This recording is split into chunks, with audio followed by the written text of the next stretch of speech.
again on the train coming home.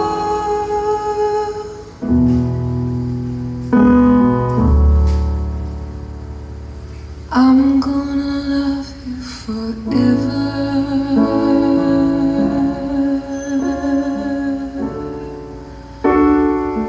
I'm gonna love you forever.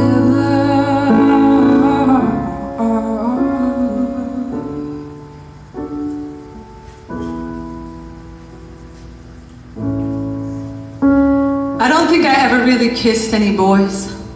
I think my tongue had just been punching their tongues. But as soon as you loved me, all my callous went away. My hands so soft it hurt to pray. You picked me up at my Catholic college, and I'd sleep for hours till we reached your house. The first time in my life I'd ever rested. The first time I didn't have to play a role I'd never wanted to get. That's the medicine it is, to be finally seen by someone. I'd crack a smile, and you'd point to my chest and say, what just broke? I'd throw my body in the river, but you'd say my name right, and I'd become a stone that skipped. Do you remember the first record where we didn't have to change the pronouns to sing along? We'd gone so many years without music that knew us, music that knew you could arch your back, and I'd have proof that the earth was round. Bless who we were then. Bless who we still are. My straight friends tease me because all my best friends are my ex-loves. But a wise heart told me it's the most tender part of queerness, how we've all lost so much family. When we find people we call family, we'll do almost anything to not let go.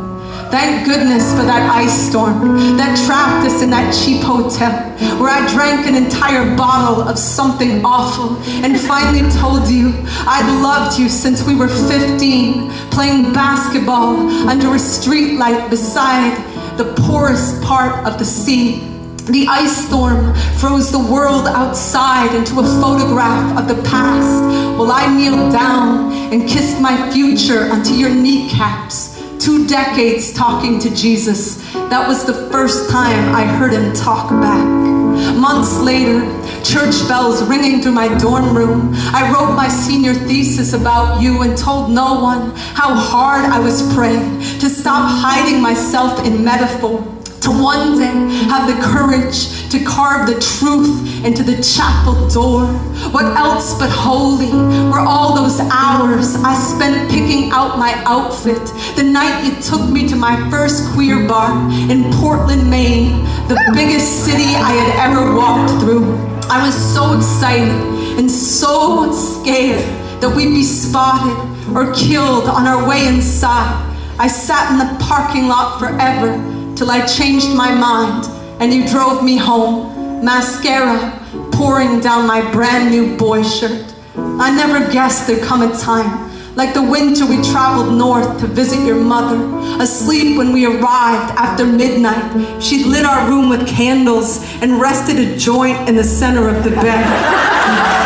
Neither of us were any good at smoke, but we pulled her welcome into our lungs like it was 100 years of oxygen. Up until then, I didn't know anyone in the world who would celebrate us, wiping the steam from the glass to see each other blushing in the same bathroom mirror in the morning. I was thinking about that last May when I was invited back to my Catholic college for the first time. You sitting in the front row beside the nuns and the school president and the teacher who had given me an A on the manuscript I'd been too afraid to write your name in, Mandy. I know so much has not gotten easier. I know so much has not gotten better. But that moment, it knocked the wind out of me. Time finally being the kind of father we all deserve. The world turning its porch light on for us. It was so bright.